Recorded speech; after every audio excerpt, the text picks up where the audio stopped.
E a luz dunha muller volve ilustrar a humanidade e conducila á razón. Polo menos a de non caeres na frada. Merci, Marquesa de Châtelet, por facer posible a enciclopedia, a ilustración, e que estes ladrillos existan. Ladrillos, sí. Pero os que lle debemos a Revolución Francesa, a civilización occidental, os dereitos humanos, a democracia... Debemos llelo a eles. Entón tamén lles debemos que se esquecesen da metade da humanidade nesa revisión da orde social e que ignorasen estas mulleres. Non che parece unha metáfora ben acaída que a Declaración dos Dereitos da Muller de Olympe de Gouges estea precisamente aí agochada?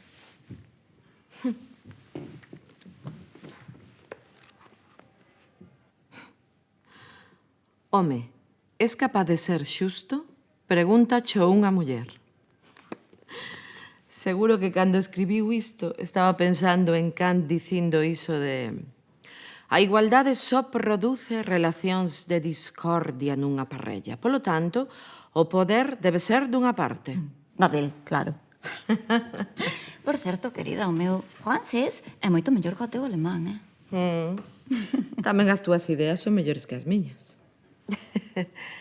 María, ti crees que Olympe de Gouges e Mary Wollstonecraft chegaron a coñecerse? Ideas compartiron, iso seguro.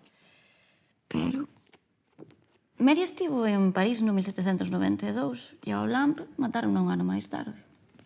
Pero vai ti a saber. Ademais daquelas non había teléfonos. Nin Twitter. Así que tamén se libraron de ser acusadas de feminazis.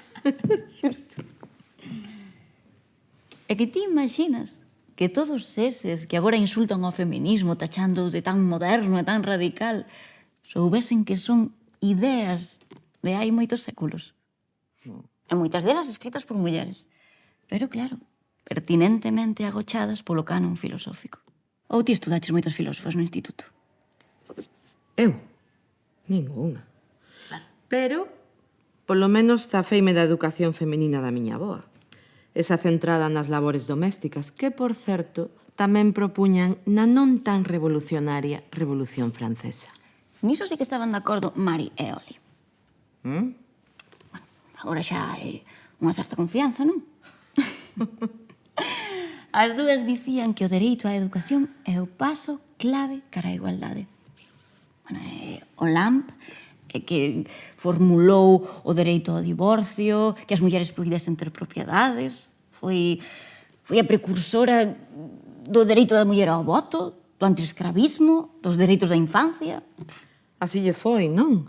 Antes de rematar o século, zas, guillotina. A época de terror tras a revolución non deixou filósofa con cabeza. Literalmente.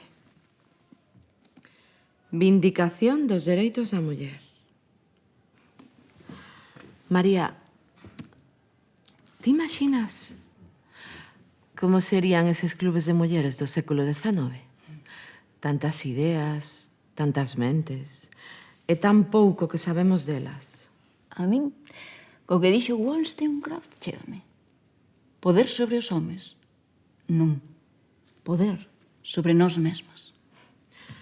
Outra que non viu nacer o século XIX. Morreu no parto da súa única filla, Mary Shelley. Por certo, a autora de Frankenstein. Unha referente no romanticismo. E despois delas, sufragismo, existencialismo, anarquismo, feminismo. Ou barbarie.